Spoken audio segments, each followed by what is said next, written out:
Yes, hello, hello, hello, hello, hello out there in Blog Talk Radio Land. Hello, my darlings. It is another glorious Wednesday. And you know what time it is, darlings. I hope you have all of your comforts together because, babies, it is time to dish tea. And you're dishing tea, darlings. Ha ha! With Big Meach. Hey, what's going on? Child, that song just stirs me. I just love that song for the opening. And y'all have to just give me a moment because it has already sent me there. And y'all know it don't take much for me to do, but that song just sent me right there, honey. Oh my God. But it's gonna be okay. And I'm fine, and I hope you are too. Thank you for joining us today, honey. It is going to be just absolutely fantastic. Today's show is going to be an eye-opener. When I tell y'all we got some tea today, a nice big old huge hot pot, I hope you brought your crumpet sugar because, baby, we are about to get down into some real serious LGBT culture.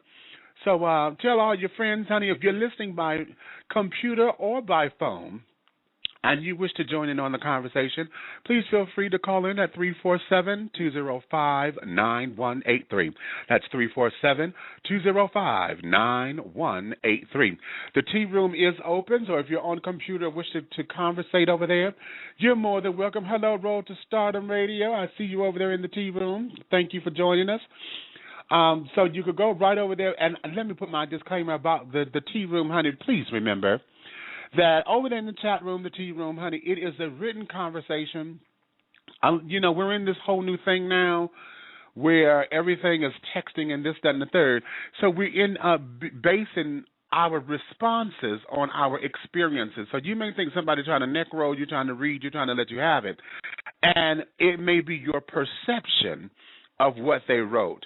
So just be mindful, honey, when you're over there, please dish your tea responsibly.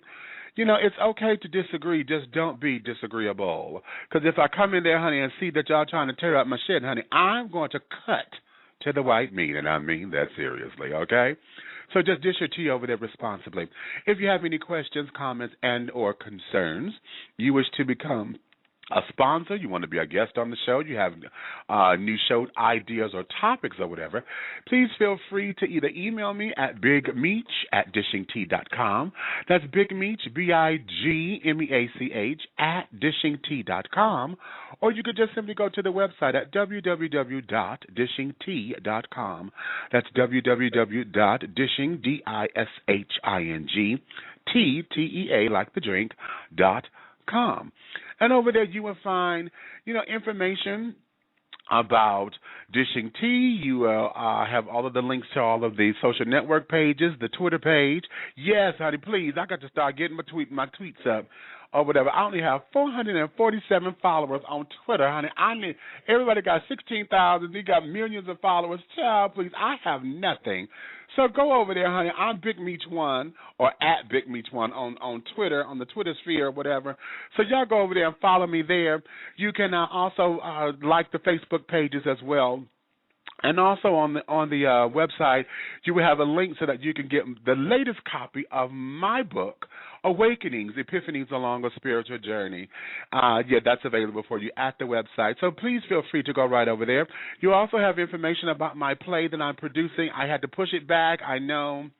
Y'all know I was hospitalized and everything, so we had to push everything back, and I got to get a new date. But we're still looking for sponsors and things. So all of that information is over there at the website, and that's www.dishingtea.com. The name of the play is called No Time for the Pain. It is an LGBT play, so it gives you all of the information. Honey, this is complete drama. Drama, honey. Yes, I call it a dramedy. So, we got some laughs in there, but we really have a wonderful, wonderful show for you. In fact, the log line of the show is fraternal twins Danielle and Eric confront one another on the issues of HIV, infidelity, and I just tore all that up. I'm sorry, I stuttered because I just tore all of that up. Anyway, just go to the website, honey, because I'm excited about what's coming up. Yeah, I'm sorry. I'm over here in the tea room. Hello there, guest 1374. When you're over in the tea room, if you wish to conversate, you're going to have to create a profile page so that you can get your screen name up, and that's how you're able to interact with everybody in the tea room. If you're just in as a guest, it won't let you communicate, but you can read everything that's going on, okay? So that there is that. I think I have everything. No, I have a special announcement. Let me say this here because we have some information for you. One of my sponsors, Pharaoh's Treasure Box in Detroit, Michigan, is putting together a Detroit Shop, Nibble, and Network Old School Bazaar. This is coming up in a few weeks on Saturday, May 4th and May 5th, but it is running every weekend in May. And right now, my darlings, for those of you who are vendors or you're entrepreneurs and carrying on and you have product that you would like to come on out, you want to set up a table, I am telling you this is the best deal in the house because they are going to let you come down every weekend throughout the entire month of May. So you have Friday, Saturday, and Sunday, okay, to come on out and I think it's just Saturday and Sunday.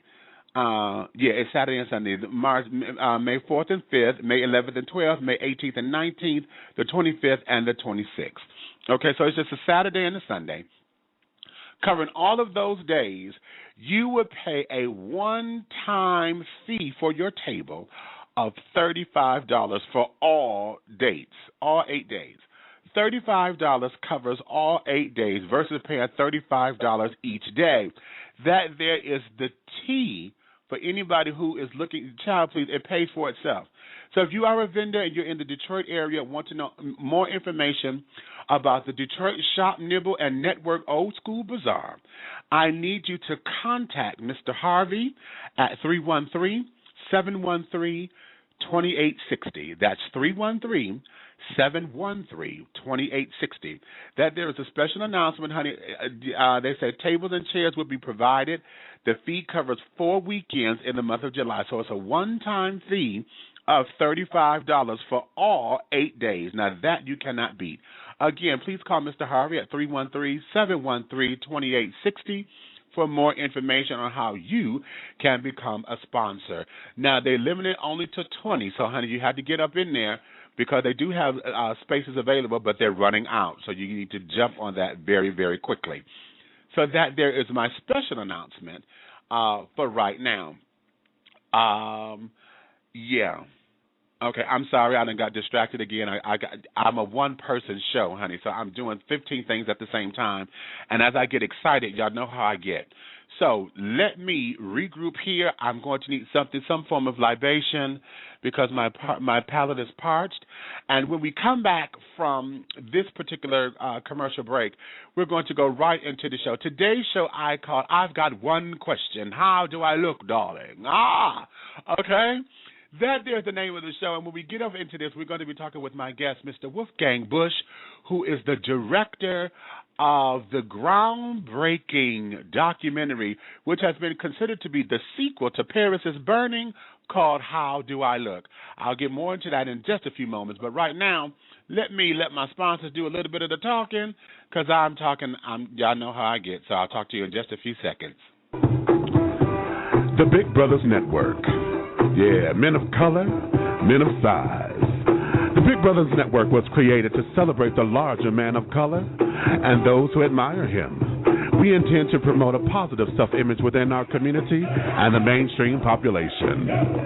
Our goal is to embrace our differences, to inspire self-love, and increase camaraderie through positive, brotherly interactions. We intend to accomplish these goals through the BBN magazine, local and national events, and networking forums. For more information or to catch the latest copy of the BBN magazine, please go to www.bigbrothersnetwork.com. That's www.bigbrothersnetwork.com. The Big Brothers Network. Men of color, men of size.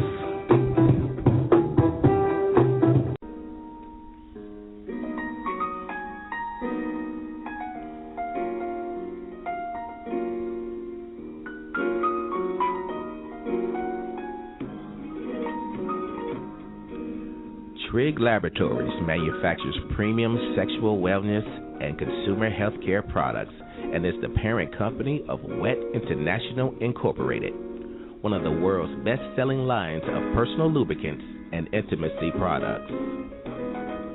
We carry a large variety of personal and flavored lubricants, flavored heating massage lotions, and aromatherapy heating massage oils.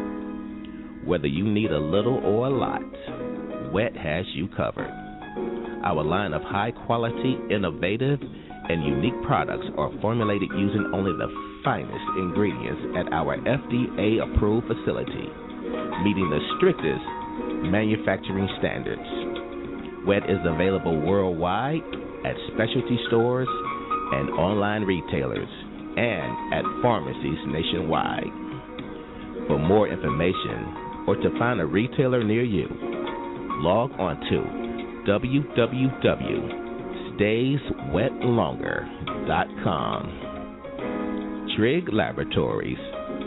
We create fun, quality, trusted products to innovate your intimacy.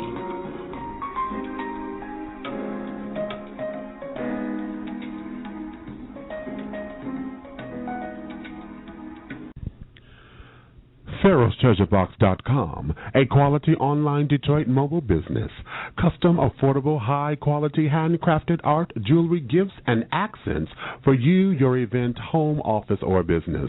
Contact Peter Jackson, Artistic Director, at 248-688-5178, 248-688-5178. PharaohsTreasureBox.com, embracing a fusion of cultures and making art beautifully affordable. Sexy, you're sexy, sexy, sex siren. Sexy, you're sexy, sexy, you're sex siren.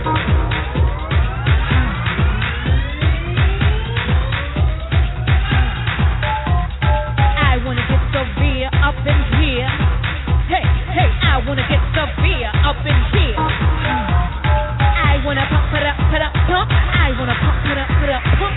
I wanna get severe up in here. How do I look? Mysterious.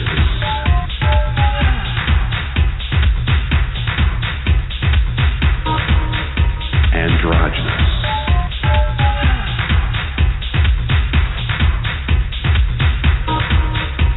Sensual.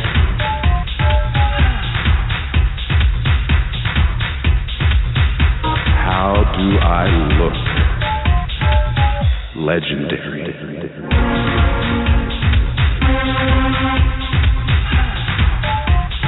Runway divas.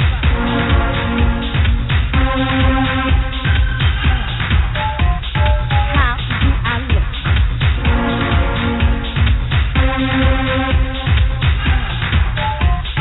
Runway divas.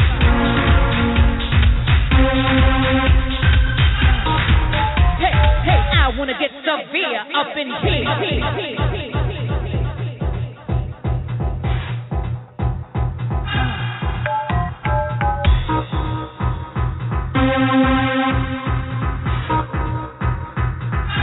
Categories are face, film queen sex style, vogue fifth, dramatic vogue, bizarre, runway, realness.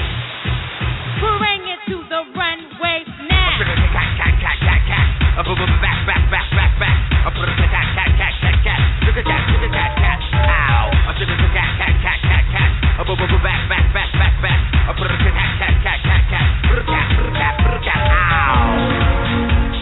I want to see, just for me, the legendary, undeniable, unstoppable, unbeatable, unclockable, unbelievable, irresistible.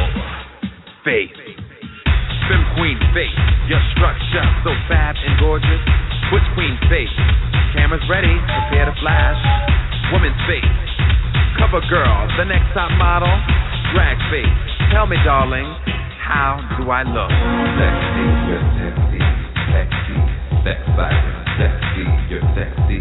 Sexy, you're sex siren. Give me body, sex appeal. Make me want you, that's the deal. Judges score those perfect 10s. Now make way for Vogue Femme. Femme.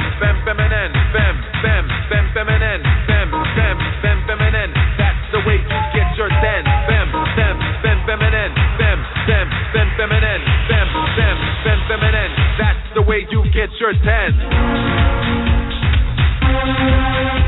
I'm walking, I'm serving, so tell me, how do I look?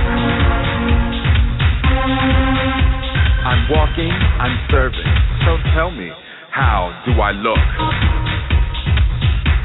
Bizarre, futuristic, depends on how you fix it. It's so neo-matrix, and no one can't mistake it. Fashion statements blowing your mind, giving you looks that's one of a kind. The final category is realness, all forms of realness. Femme queen, butch queen, drag, schoolboy, pretty boy, and realness with a twist. These are the boys that can bend their wrists. Watch them serve it, do it like this, this. Realness with a twist. These are the boys that can bend their wrists. Watch them serve it, do it like this, this.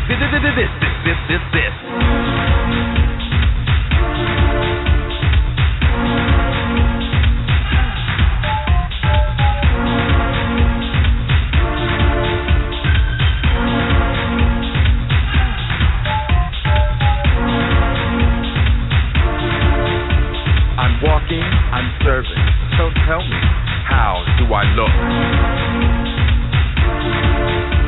I'm walking, I'm serving, so tell me, how do I look? Sexy, you're sexy, sexy, sex siren, sexy, you're sexy, sexy, you're sex siren, sexy, you're sexy, sex siren, sexy, you're sexy, sexy, you're sex siren, sexy, you're sexy, sexy. Sex siren, sexy, you're sexy, sexy, you're sex siren, sexy, you're sexy, sex siren, sexy, you're sexy, sexy, you're sex siren. And all righty then, my darlings. Learn it and learn it well. I love it, honey. Today, we are going to be completely fierce as we get ready to work the runway, honey, and give face. Today's show, we'll be taking a look into the infamous ball scene culture of New York City.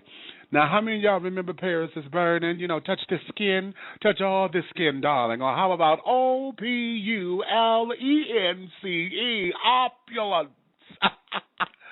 I love all that. Well, darlings, today we were asked just this one question that everybody always wants to know, honey, how do I look? Okay? This, How Do I Look, is a new documentary. Well, it's been out for a little minute, but many of you may not have known that it was out. It's a new documentary that has been considered to be a sequel to Paris is Burning, and it takes us even further into the world of the ballroom. And it has taken us into explaining some things, and it took us a step further than what Paris is Burning has done. Director Wolfgang Busch will be here dishing the tea on how this film came to be, the importance to the education of the LGBT culture, and its relevance to preserving the legacies of those who have made it possible for many of us to get our lives on the floor, honey. So I hope you have all of your crumpets, darling, and we taking it to the floor because we are about to rip the runway and not get chopped with all this delicious hot pot of tea, and it's all tea, no shade, honey. Welcome to the show. This is the one and only. He is Wolfgang Busch. Hello there, my darling. How art thou? I am just sitting here sipping on my delicious tea. Thank you for the invitation. Honey, thank you so much. I want to say thank you for accepting, because I remember when you were putting this together, you were looking for sponsorship and carrying on, honey. I think I may have sent maybe $5 or $10, and I said, honey, I need to see what this is going to be about, you know. And then, as I said, a lot of folks have come to believe that this was going to be, a sequel to Paris is Burning. However, after reading your bio and some things that you have voiced publicly, we are going to go into the whole understanding of why How Do I Look was important, why did it touch your heart, your relevance in the ballroom circuit, and exactly what all of this means. So before we get into the meat, let's go here and give the audience a little bit of your background and, talk about a little bit of your advocacy and your 25 years of being a staple of LGBT culture.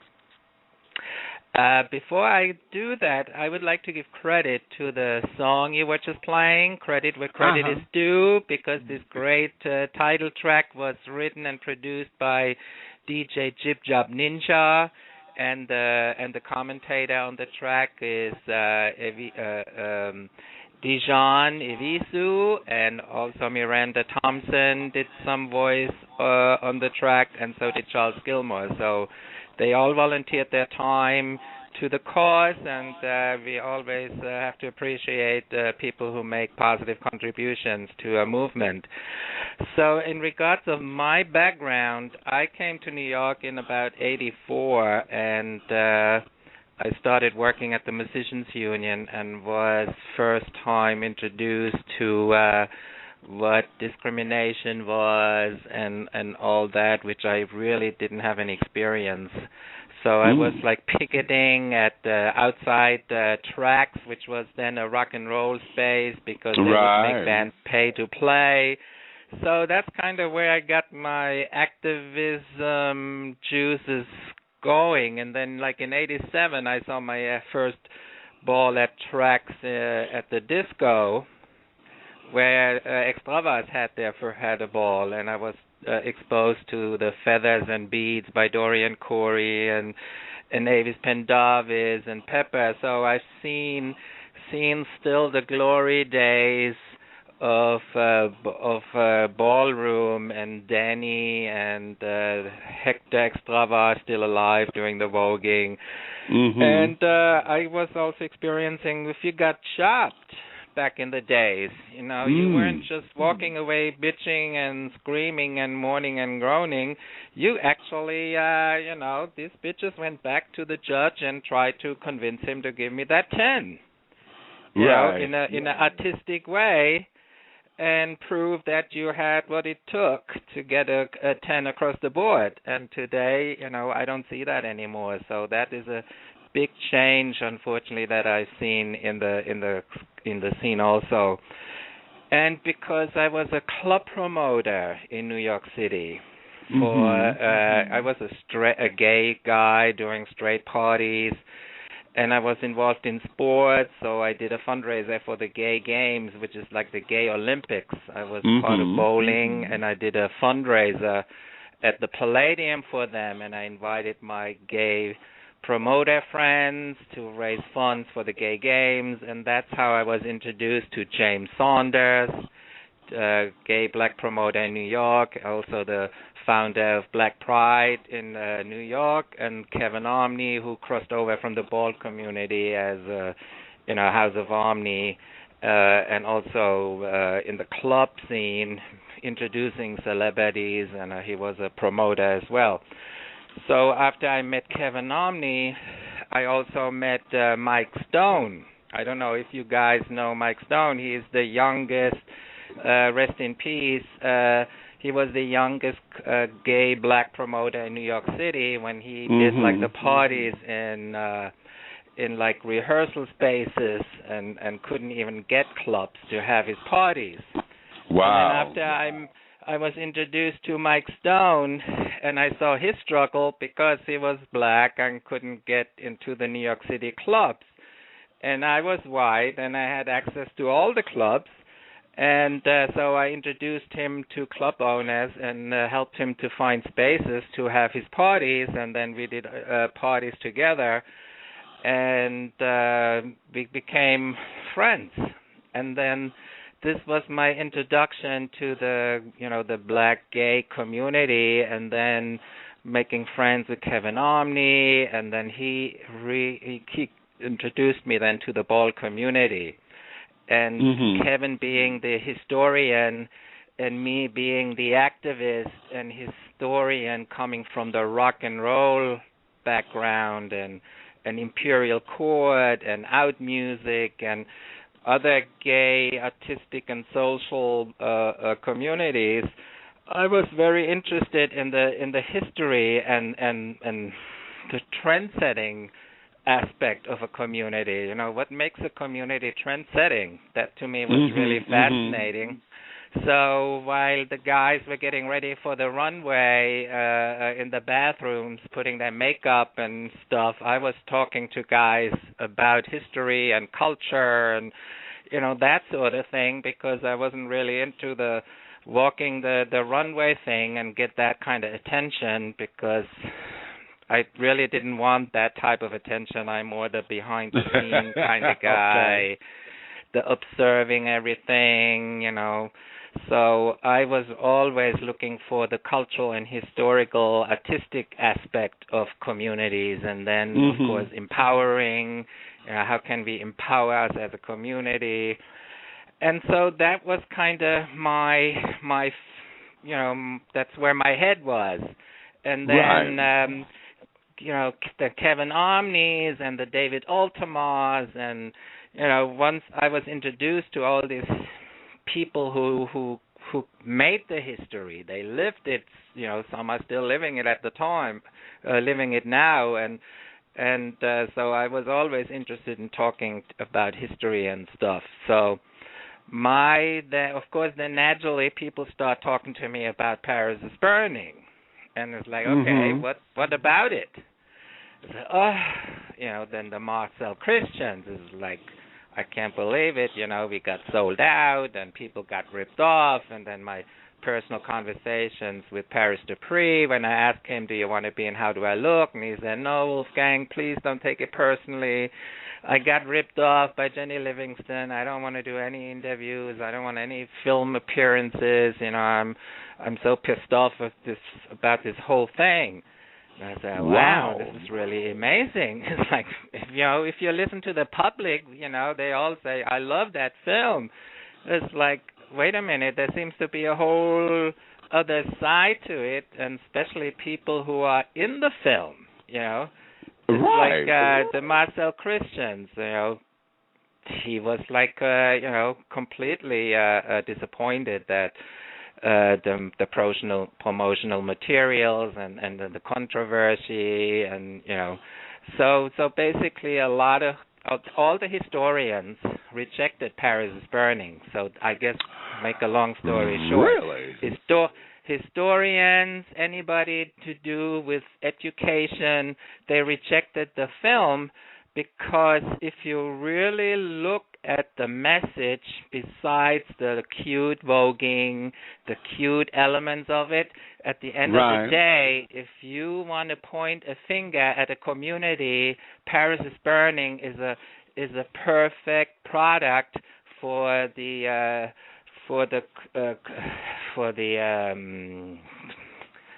corporations to put their finger and say, see, this is nothing but a bunch of faggots robbing, stealing, and prostituting. Because this is what the end of the day the film left behind for those kind of people looking for those elements, so they can marginalize a community and keep them down. So 15 years ago or more, I was being told all this stuff. And I was like, okay, then why don't you do something about it? You know, if it was for me, you know, I would have kicked and screamed.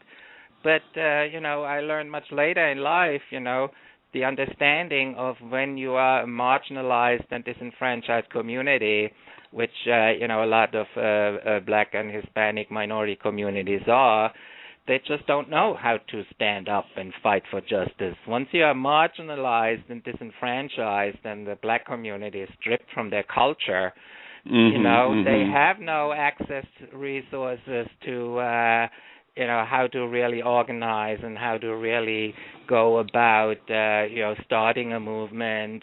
I mean, you know, let's face it, it's an artistic community and not some kind of activism or, you know, community that stands up and fights for justice. They are trendsetters in art. So I was 15 years ago, I was told about this.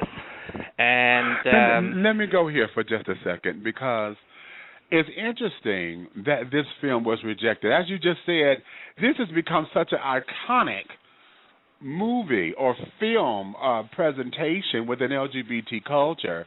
And now that you say that, I know when I was watching it, that was one of the things that was a bother to me because I don't know the dark-skinned child's name who did the military stuff. He was talking about the turkey bowl of fellas and, you know, how certain categories among the ball scene were basic categories. It didn't call for the flamboyancy for those who didn't identify with the flamboyant side of the community. But it was always about the girls. It was the working girls. You know, the ball started late because everybody had to go make their money or whatever. To work, yeah. And then once they finished work, they can start the balls. Right, and it gave that particular feel that everybody was working the street corners or they just left the club. They went to go work a corner or whatever. You know, they went to go bash a store, you know, or whatever. They went to, you know, mopping and clipping and gooping and carrying on. And then, you know, they would start at 4 o'clock in the morning because everybody was, you know, that was an appropriate time because everybody was available. And it's interesting that one of the highlights of the movie was Venus Extravagant, and then she got killed because she was hooking. You know, and the family found out through Paris's burnings that she passed away. Are you serious? Yeah. I mean, there's so many stories because of, you know, I heard all kinds of stories. That too, yeah.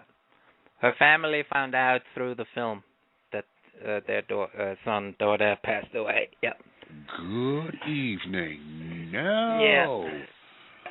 Okay. And of course, I mean, let's face it. If I was part of that community and I was in Paris's burning, would I show that film to my parents?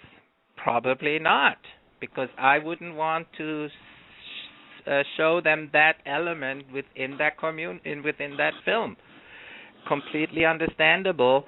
And Octavia says this perfectly. You know, the community they look at Paris is Burning as gay entertainment. That's all that is. Exactly. If the community is being portrayed as these prostitutes and drug users and voguing and trans, all that was very exciting. But you know, I wouldn't want my family to see this. But you know, on the flip side, these elements are on Wall Street also, on a much more damaging scale than the whole community will ever have. Exactly. But you know, when Marcel Christian in his interview, he's a ballroom historian. If people don't know, he also, rest in peace. He mentioned, he made it very clear when Jenny Livingston, the director of Paris is Burning, came to him, she wanted to know who the thieves were. So here, her intentions was already no good in that sense, because yes, elements like this are in any community, but if you make a documentary, then you have to have a balance. Now we get to the point to how do I look? When you know, when the community then ask, okay, we need to make another documentary, and then I ask, okay, what the community wants? How do I look to be? They've said it has to be educational and it has to be a balance to Paris is Burning. So when you say it's a content, it's a sequel to Paris is Burning. It's a sequel for Paris is Burning in content for the society, but for the ballroom community, it's really a balance to Paris is Burning. Dig it! Wow! And so just to go to explain to the public here on your show, which has really not been discussed much. The reason, the way How Do I Look was created was we had meetings on a regular basis at the center. We had Junior LaBeija, Octavia St. Laurent, Marcel Christian, Kevin Omni, R.R. Chanel, all these people, David Ultima, all these people came to these meetings and gave me their feedback. They gave me ideas. They gave me all kinds of, you know, what they wanted How Do I Look to be. So this was kind of how it got started, because the community wanted to have a balance to Paris is Burning, and I guess I happened to be there and happened to have this interest in history and culture, gay culture. So they agreed to give me the green light, because after Paris is Burning, there was no video cameras allowed, no still cameras was allowed at balls, and all that kind of, were consequences of Paris is Burning. I don't know if the public knows about that too. No, not at all. There was no cameras allowed and no video, stills or video. And Jenny Livingston was never invited back to a ball. Except, of course, GMHC. They violated a 20-year-old ballroom policy, but that's another story. So because of my interest and background, they were open to let me come in and do videotaping again and do the How Do I Look documentary. And we had screenings on a regular basis. Nobody signed a contract. I don't know if you know about the industry. Usually you sign a contract first, and then you do the taping and filming, right. And then you have nothing to say, basically, after that. Right. So because of Paris is Burning, and I felt like, okay, the community, it's an artistic empowerment and HIV/AIDS community project. That was kind of the presentation, what the film was going to be. So to make it that, I felt, we'll do the filming, we do the interviews, we do the thing, blah, blah, and then at the end, we show the film. If you don't want to be in it, you tell me and I cut you out. No problem. Right, okay. I don't want to hear any complaints. I don't want to hear any of this, that, or the other. I was always available for suggestions and ideas. And that's kind of how the film was built on. It was Luna Khan became an assistant director, Kevin Omni became an assistant director, so I always had these lines of communications open to me, and people could go through them to get to me if they didn't know how to reach me. So there was always this open line to the community to give feedback and input on how do I look. Okay. So, and also the idea as far as, everybody wants to know how the money.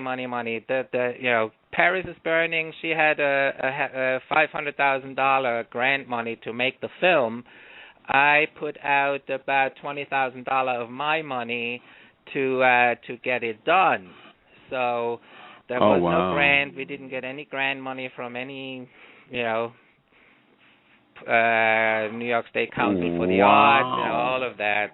So we got no support, and we feel like, Paris is Burning contributed to that, that this community, why would we want to give a grant to this type of community, So, but, I was then so dedicated that, that motivates me more. Once I get rejected, I just work harder and fight harder, That's what actors do. So how long was this for this process for you from start to finish? Because 15 its original years. release, 15 years. Yeah, because as if you're a historian and you the thing is, I needed to learn who is who, especially in the ballroom community. Everybody proclaims himself an icon, and they haven't even won a trophy. So it's very important to and the misrepresentation in the community is really high. So it was very important for me to study individuals, who is who associates with whom, and so it's very difficult. And since it's such a rich culture and so diverse, and to get bits and pieces of information takes really a very long time. And and some people from the community, they didn't want to be in a film for personal reasons. and that's something I learned I had to respect. Like in Paris Dupree, that was something I had to respect. Other people's, because of their backgrounds, can't be in the film. I had to respect that too. So I have to make sure that these people were not exposed in purpose or in the background. So just making sure that everything is cool and everybody's protected. Now exactly.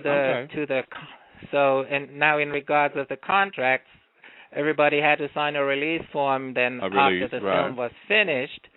And the model I created, if the film makes money, for example, should the film, we made very little money. The whole film in all the releases made maybe $50,000, and that's really considered, Right. It paid some of the expenses and the maintaining over the 7 years. So it's not a lot of money, and if I can, I sponsor a ball or something like that. And but the idea is, for example, if the contract was built on a point system, should the film make $1 million, then $500,000 goes to the administration and continue the promotion, and the other $500,000 is then divided to the people in the film. And the point system works like this: if you're just like a split second here and there, you get 1 point. Like for example, if you see what's her name? Giselle Extravaganza, who does like a whole runway thing, that would be like 3 points. Okay. And people who were like really had a whole interview, they would get 5 points. And then the assistant directors would get 7 points. So it was broken down in point system. And, for example, if the film had made $1 million, then each point would become like $3,300. Okay. And that system is still in place because, we never know. The film may become still successful commercially, financially, and then this is how the money is being divided. Exactly. So it wasn't like people signed a contract and thank you and good night. There was a whole idea behind it to create contracts, and that is a model. Those contracts I created at the time are now a model in my new documentaries I make. I use that as a model. So eventually, should these films make money, it'll help to empower a community financially.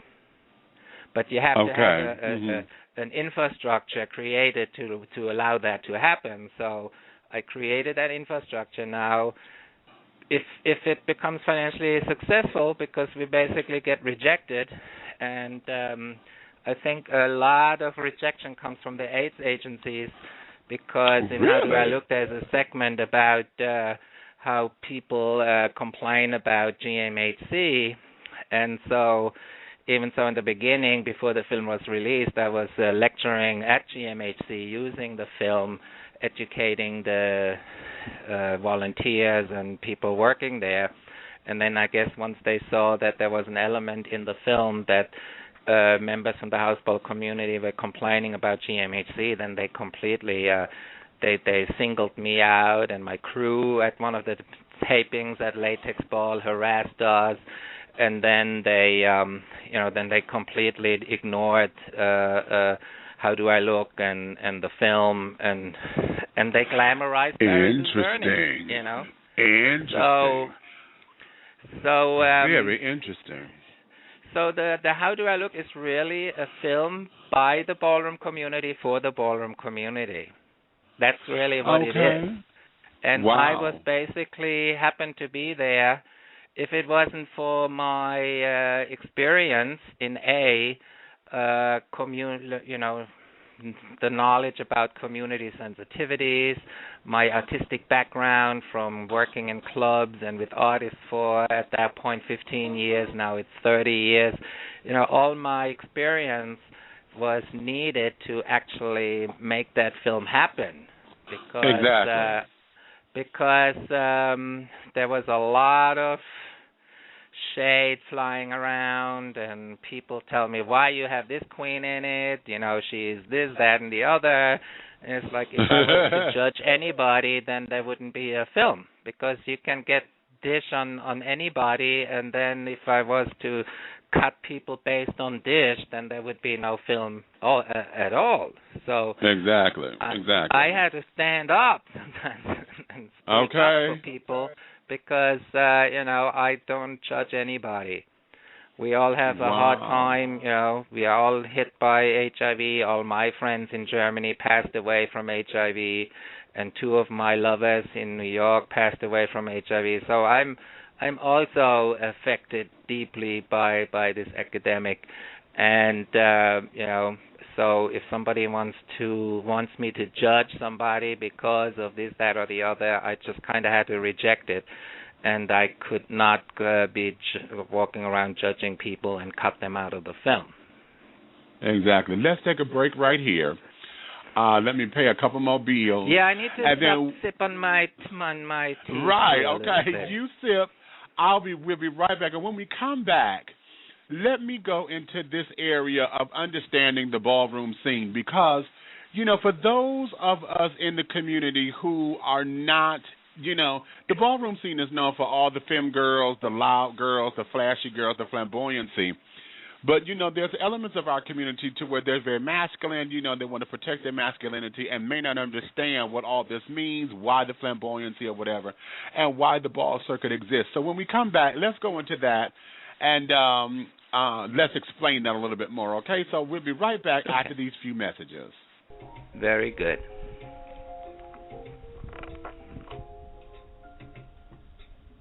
The internet sensation is now in print. Get your copy of the book that will not only change your life, but change your thinking as well. Awakenings, Epiphanies Along a Spiritual Journey is a compelling collection of blogs that have been the pinnacle of spiritual development and discernment for its author, internet talk show host Big Meach. Not only does this body of work offer the insight from his life experiences, it provides the reader an amazing opportunity to go on a journey that will awaken insight into their own higher power while encouraging personal growth and spiritual development. With chapters such as, I cannot give you life, nor can I live it for you. Truth is a bad bitch. It's time for a career change. I am not your God. And in what love do you operate? You will be captivated and compelled to take the life lessons the book has to offer and apply them to your life. To get your copy today of Awakenings, Epiphanies Along a Spiritual Journey, go to www.dishingtea.com, or you can find it on the web at www.amazon.com. Or if you prefer an ebook, find it at www.smashwords.com. Awakenings, Epiphanies Along a Spiritual Journey. Are you ready? Are you ready for the journey?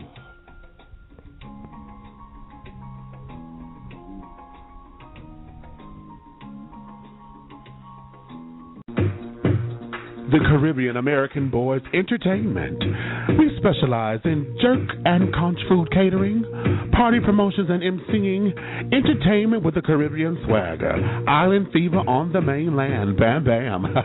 We also provide customized tour guides through gay-friendly Bahamas to all the hot spots of dining and club life events. Mr. Silvano T. DeMarco is the founder and CEO of the CABC. For more information, please contact him at CaribbeanBoysATL@yahoo.com. That's Caribbean Boys with a Z, ATL, @yahoo.com, or on Facebook at Facebook.com/Silvano T. DeMarco. That's Facebook.com/Silvano T. DeMarco. Caribbean American Boys Entertainment. Island Fever on the mainland. Bam bam.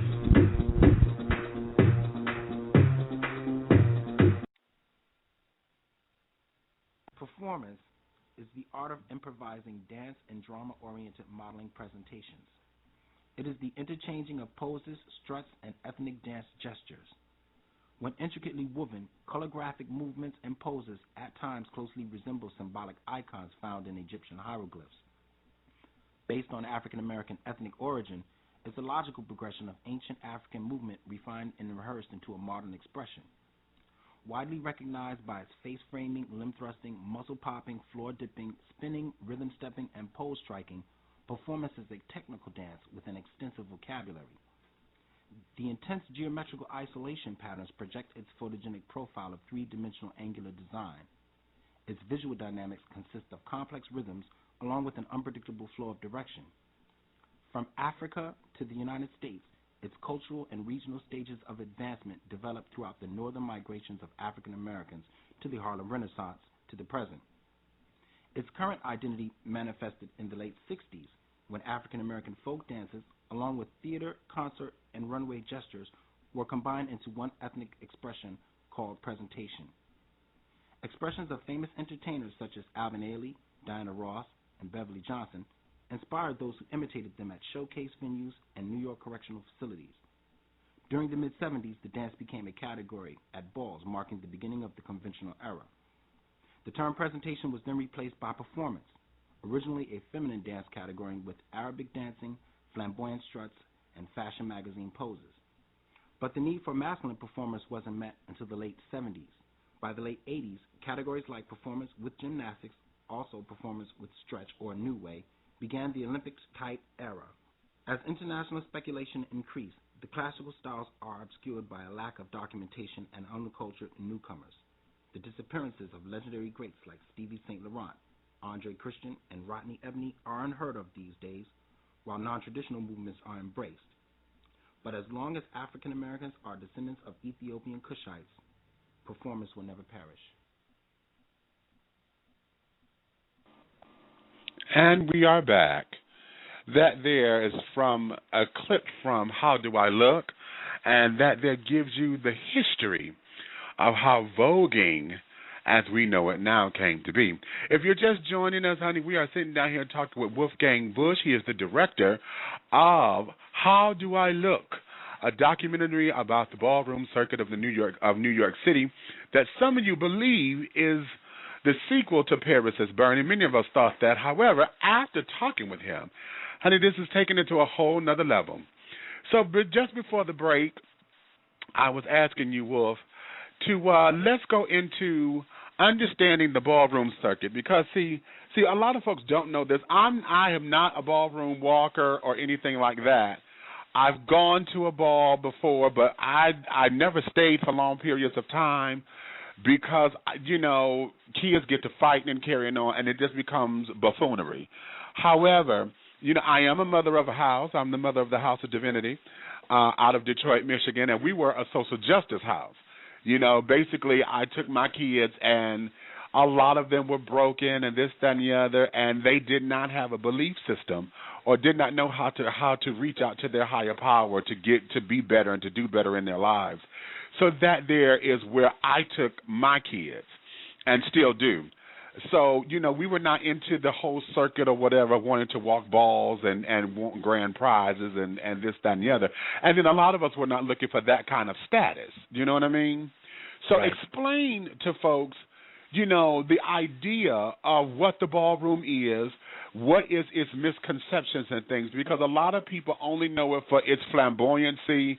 We see the young girls on the trains and carrying on with the purple hair, you know, they're being outrageous right. and carrying on, and, you know, they seem to want that kind of attention. And the more masculine side of our community, you know, they shy away from it. They don't want any parts of it. They don't want to be identified with it because it's too much.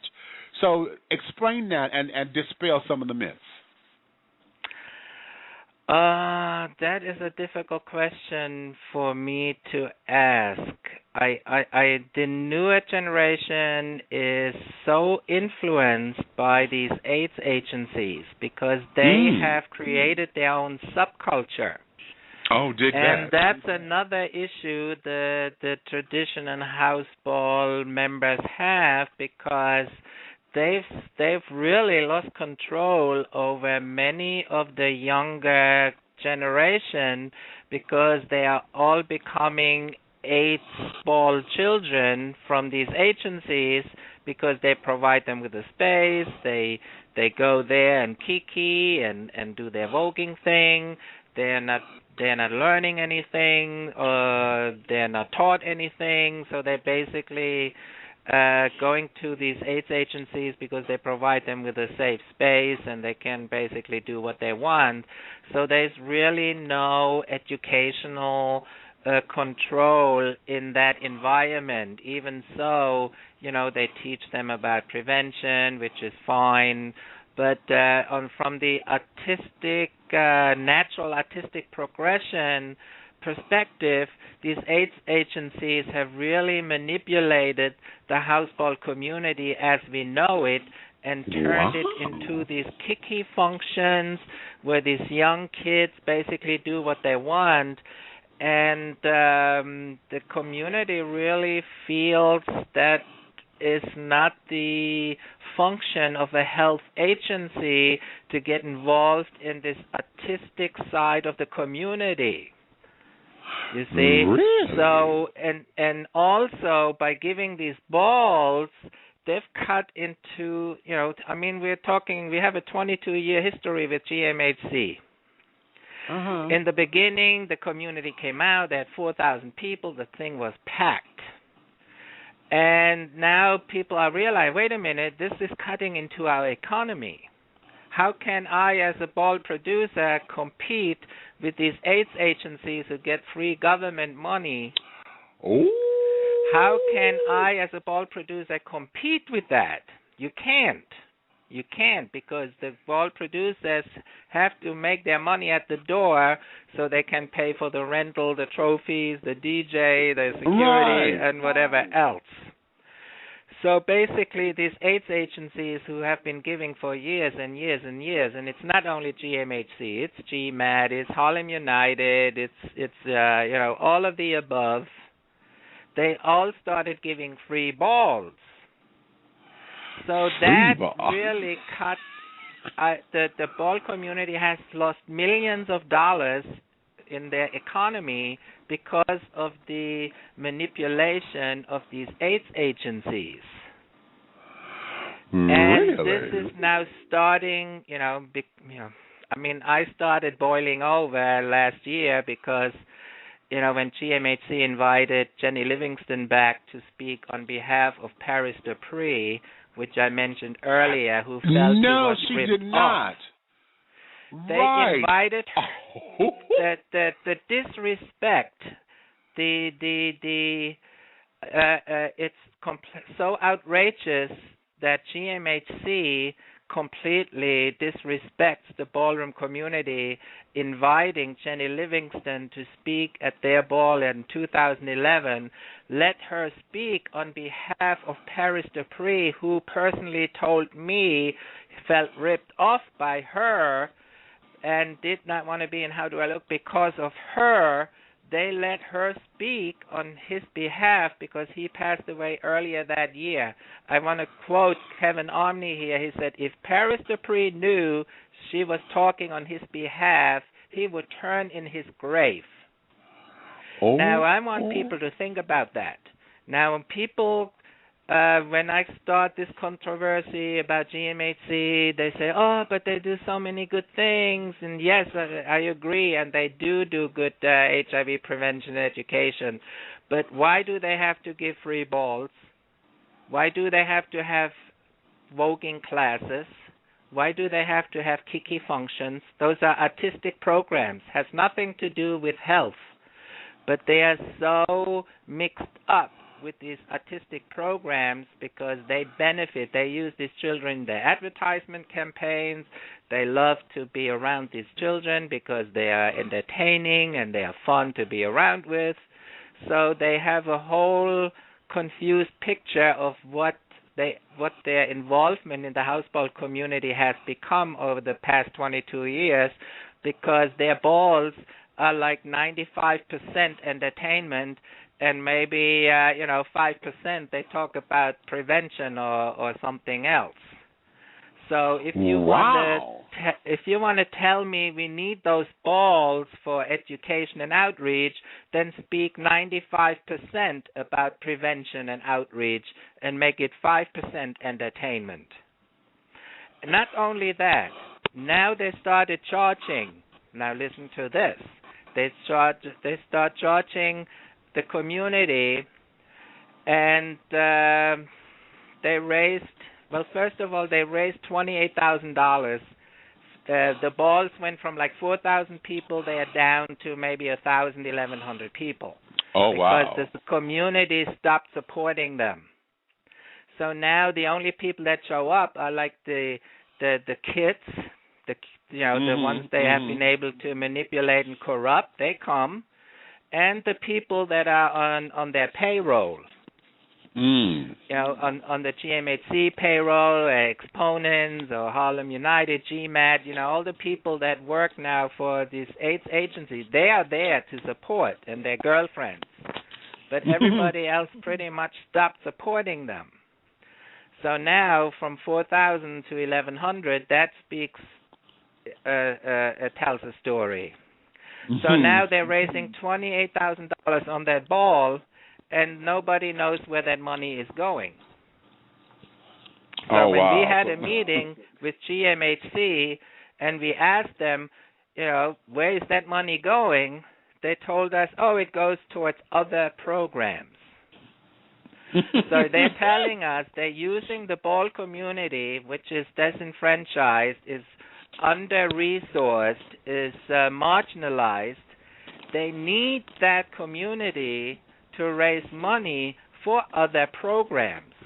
The nerve that they can take that money and give it back to the community that needs it most, because they're using their talents to raise the money in the first place. They use them to raise that money and give it to somewhere else. Wow. But now explain the ball community, because with the disconnect between the HIV organizations and stuff and manipulating the ball community, explain the importance of that community. Because from Paris is Burning, we all understand, the whole idea of the houses. Folks have been ostracized by their families or whatever. They're understanding their sexual identity. Yeah, exactly. They're understanding their sexual identity and this, that, and the other. And so I know as a mother myself, when I see new babies and carrying on, my job is to make sure that they grow up healthy about what it is that they are, to keep them from being so reckless and this, that, and the other, understanding condom usage and understanding how to be respectful citizens and understanding the importance of work. No, you ain't going to lay your ass up in here all day and think that just because we keying that everything is cute. So we understand that particular dynamic. But when we get to the ball, everybody want to walk categories and the importance of status. And why is that so important to our culture? What was it that you learned? It has become so important because the society in this country has become so materialistic. Oh, now there we go. Okay, okay. Back in the days, they were competing for trophies. There was no cash. Right. So, the corruption of the money has now a lot to do with it. Like everything else. Once money gets involved, no matter what it is, where it is, once money gets involved, the dynamic of a community or the dynamic of whatever it is will change. So once they started with the money prices, that's when the dynamic changed, and that's when it became more fierce, more disrespectful, more this and the other, because it really went away from the original idea where it was supposed to be fun and it was supposed to be based on your artistic expression and not, I have to win that trophy, I have to get that cash. Wow. It was back then also. I mean, from what I hear, Dorian and Avis, they would compete because they needed to pay their rent. Right. Okay. Yeah, I mean, it was part of it, but I guess it wasn't as vicious as and as disrespectful. Or I mean, but we can't generalize it because there's balls where everything is cute and nice, but the general, I don't want to really generalize too much. Yeah, I feel you on that because as I'm looking, I've competed in drag competitions and stuff. Not many because I don't like the pageantry of it all, Mm-hmm. But I have gone into it with the idea of I'm not necessarily looking to get this crown, honey. I'm to get the exposure so that I could get more work. See, if you see what I can do and this, that, and the other, then someone will hire me and book me for this show and book me for that show, and right. that would keep me in the rotation versus me having this damn crown. You know what I'm saying? Because, hell, my very first competition, it was shade in the game. I ended up getting first runner-up, but you couldn't tell that the night of because they added the scores wrong. And then the winner of the contest, she became missing in action, so then they wanted me to take over, because, if the winner cannot do it, then the first runner-up will step right. in. Then so when I wanted to step in, then it was like I was the troublemaker and this, that, and the other. I said, well, she didn't do this. This was part of the obligation. She wasn't here for that. She wasn't here for that. So I said I would step in because we couldn't find her bitch ass. And then it just became a whole big old to-do. That was my very, very first pageant back in 1993. It was an amateur pageant. And ever since then, I said, fuck this. I'm not doing this shit no more. Because I did not like the pageantry of it. And then, just the shade and this, that, and the third. So that there's just on the drag circuit. So now we're talking balls. And on YouTube, there's several fights. There was one big, huge one. These bitches throwing tables and chairs at one another. Yeah, they just destroyed this place. All over, yeah, but if I look at that, it's so sad because it's their own people doing it. It's like exactly. The guy was in the room. Why would they let him put that on YouTube? Why would they, not ask him to not do that? But it's like, but that's here we go again. It's once you really need to understand the word what marginalized community means. Marginalized community is a community. They are self-destructive and they can't help. They can't organize them. They can't stand up to fight for justice. So if you're looking for an explanation, that is your explanation. These children never had equal opportunity. These children never had anything near what a middle-class person has in this community. They were stripped. You guys were stripped from your culture. How can you expect them to help themselves when they have been stripped from their culture and everything for hundreds of years?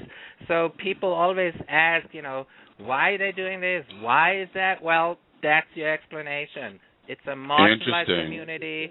And now that I'm fighting GMHC, I'm going to the media, the politicians, individuals in our community, not-for-profit organizations. Let me tell you something. The Department of Health, I spoke to somebody at the Gay Expo at Javits Center in New York City complaining about the abuse by GMHC and the marginalization of their program. And I asked her if I can get her card. She said no. I asked her, told her more about it. Can I get your card? She said no. The third time I asked her, she moved the cards away so I wouldn't get her business card. And I thought that is kind of strange. So I asked her, are you aware of this abuse by GMHC? Is this the first time you hear about it? She told me she's aware of it. So the thing is, the community, the people in charge who fund this organization are aware of the abuse by GMHC, and they all turn a blind eye because they're all being paid off by them, they're all corrupted by them, and nobody gives a damn about the ballroom community because they're nothing but a bunch of these prostitutes and drug users. Thank you, Paris is burning. Now, here's an interesting question because how you just explained that.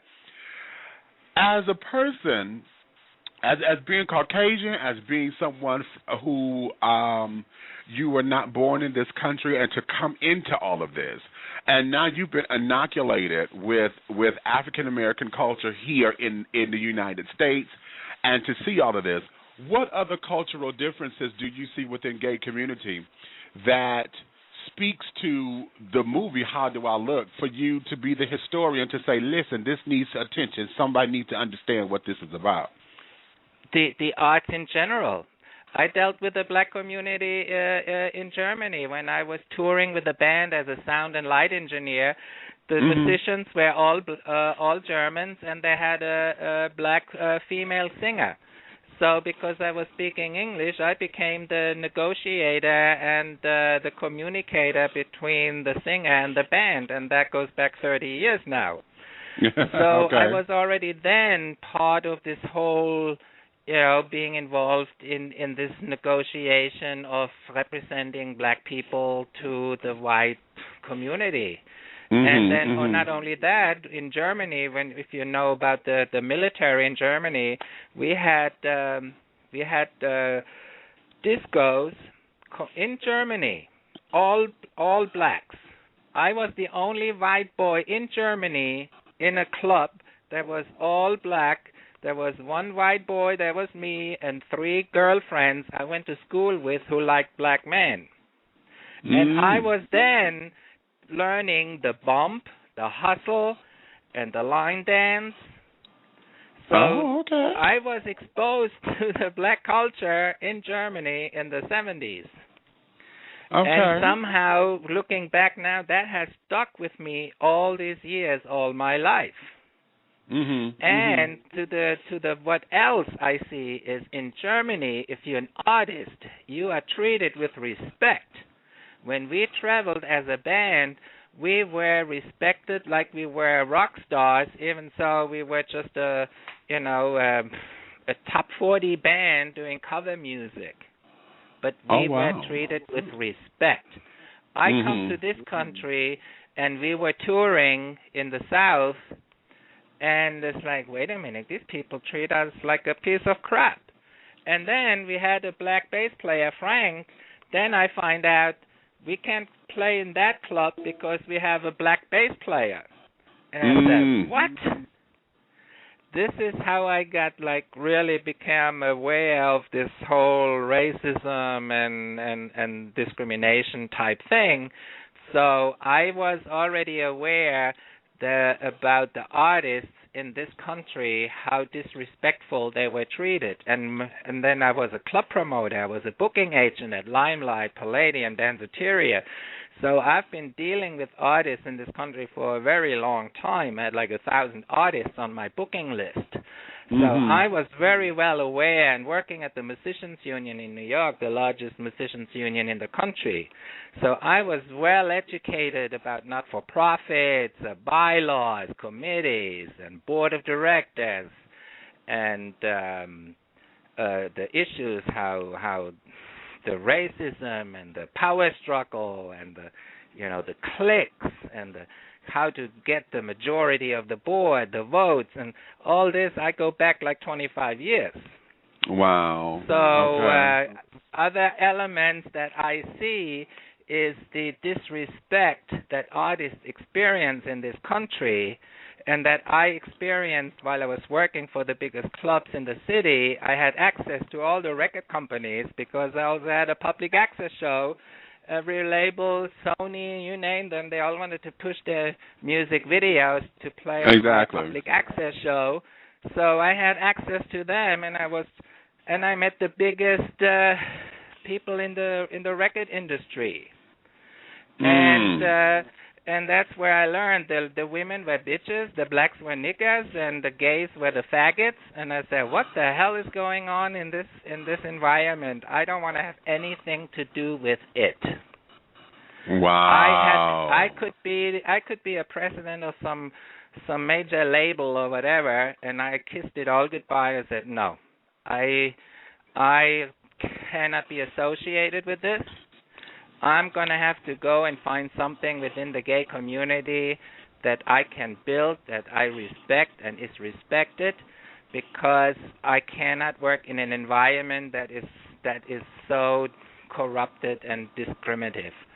So I kissed all this corporate stuff goodbye, and I looked around in the gay community. I said, we are the creative children. There got to be some project I can create or some product I can create with the community that makes a difference in the artistic life of people in this country, and specifically for the gay community. So I actually created an artistic infrastructure with programs. I could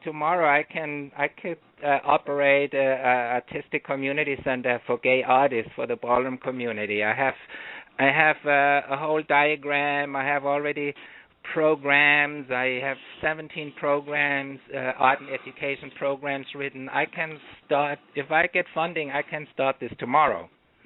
Wow. So, wow. The question you're asking, what else I saw is the artistic disrespect in this country, because the industry is so exploitative. They love to have the ball children in the artistic ghetto, I call it, because the more they are in the artistic ghetto, the more the industry benefits and robs them from ideas. The fashion designers inspired, the dancers, Madonna. Let me tell you something about her. Because she recently used the ninjas, Benny and Javier Ninja, on her tour in Jersey for the Super Bowl. And I spoke to Javier. It's like, it would be really nice if we could get a letter from Madonna or some kind of statement, video, written, whatever, acknowledging what voguing kind of meant for her, put it in some kind of historical perspective, so we as a community have something we can look at and can say, see, Madonna gave that to us. Nothing. This queen is only in it for herself, and there's nothing in it for her to actually do something unconditionally. I'm saying that unconditionally for a reason, because if it has some kind of attachment where they benefit, then it's not making a contribution to the community. To the community, exactly. Yes, so Miss Madonna, forget her. Same thing, Lady Gaga. I met her publicist before she became famous. Publicist, I heard he told me her fashion house is House of Gaga. In the early stages, she used sound bites from Paris is Burning, so she was really inspired by the house ball community. So it was suggested to contact her. Maybe she wants to do a narration on how do I look. We do re-editing. We reached out to her. We understand you were very inspired by the ballroom community. Would you consider to do blah, blah, blah? Nothing. Because there's nothing there's nothing in it for her, because it's not presented to her where she can make millions of dollars or make the CBS, NBC News or MTV News. Because now she was asked to actually give something back to the community unconditionally, and they completely reject that. Just so it gives you an idea. So. Wow, now that's okay. So now, basically, what we're doing now is we ask the public to boycott the latex ball, because we met with GMHC. We brought to their attention the marginalization, the cutting into the economy, and now they completely cut off communication. They're rejecting historians and the activists from the community. And they decided to marginalize the community further. So because of their silence, we decided to campaign, protest against GMHC, and we asked the public to boycott the latex ball, 2013. And we've released videos, we've gotten the attention, and let me tell you something, we can't even get the Legal Aid Society, who's representing the poor people who need legal help. We can't even get their support. Nobody wants to touch it. Nobody, Really? Even if you break it down, blah, blah, blah, they all understand it, and oh my God, and one lawyer's response was, Mr. Busch, we appreciate your support for the community. Unfortunately, I volunteer my time and I make financial contributions to GMHC. I don't want to have, I don't want to be involved in that. Now, this is a lawyer who now understands there is abuse by the GMHC agency, but instead of helping the community, which he probably made he had to make an aid when he was sworn into office to help the community, he'd rather support GMHC and support their abuse than saying, okay, I donated my time and money, but I didn't know about this, and well, let me talk to them or see if I can do something for the community. He says no. He rather supports the abuse than help the community to from that abuse. So now we have this whole campaign about boycotting the latex. Oh, hello? Oh, Lord, his call dropped. I think he sat up there and talked out his battery or something. Maybe he went through a dead zone. He'll call back in just a few moments. Wow, I am floored by this particular information. And my next set of questions, honey, is going to come in just a few moments because I want to get into, we have lost a lot of the cast members from Paris is Burning, and some of the cast members from How Do I Look? Willie Ninja has passed on. Pepper LaBeija has passed. Octavia St. Laurent recently passed last couple of years. You just heard Paris Dupree has passed on. Dorian Corey has passed. So yeah, that's where I want to go with these next set of questions. However, I'm waiting on Mr. Busch to call back in, honey. But y'all know I'm a conspiracy theorist, and hold on, I think this might be him. Wolf? Yeah, that's me. Sorry, I don't know why. Okay, yeah, I figured your cell phone probably just dropped. So you're getting the idea. I am. But let's go here, because I was just explaining to everyone, I have about 5 minutes, 10 more minutes, and then so do I. So let's make this the last question, which is perfect, actually.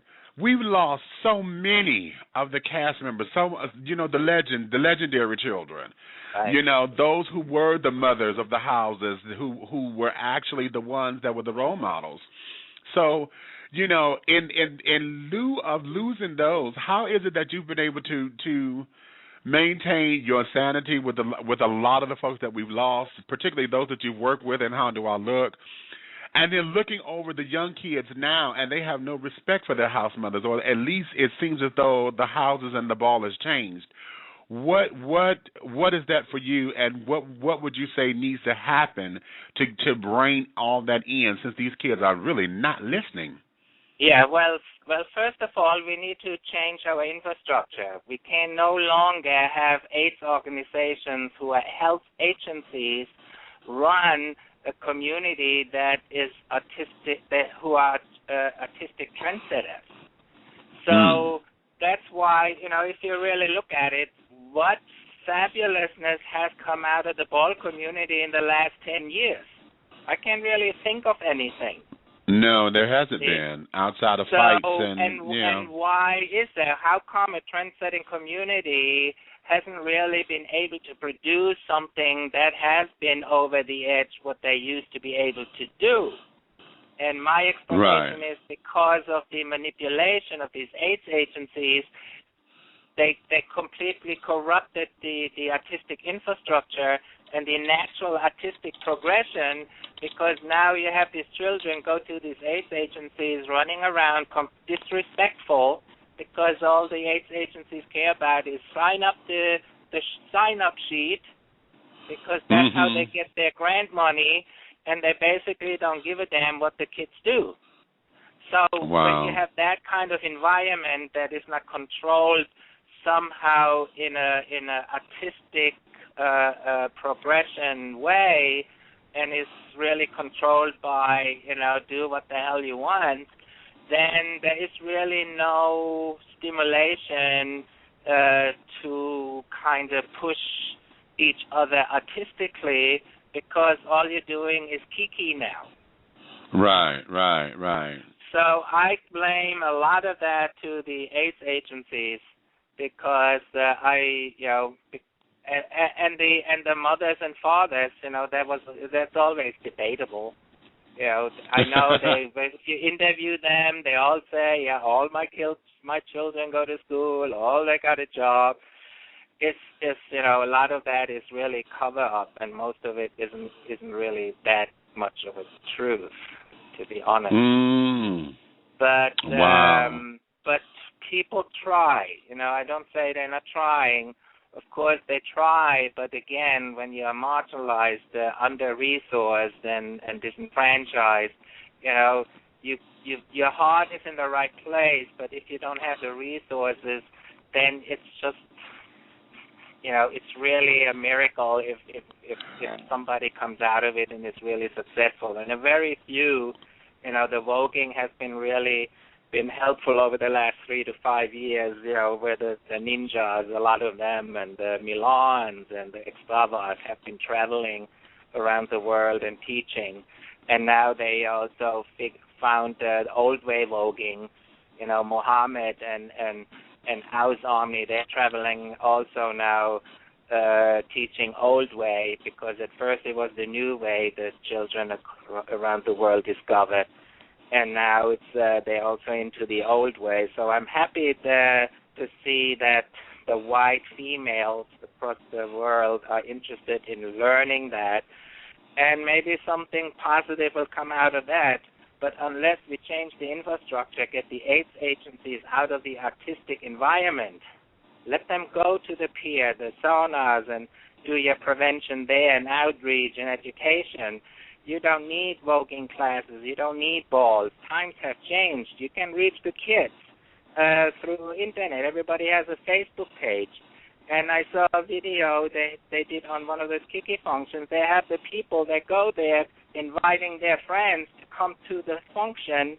So what do you need GMHC for if the children coming to your workshop are inviting the friends to come to the mini ball Friday night? Right. Like times have really changed, but they are not changing because it's job for them. It's like they don't care if the ball community loses $1 million on revenue on balls. They don't care if there is no new idea coming out of the ballroom community, like voguing or, bizarre fashion or whatever it is they may, create in the future. They don't care about that. They care about their paycheck. Wow.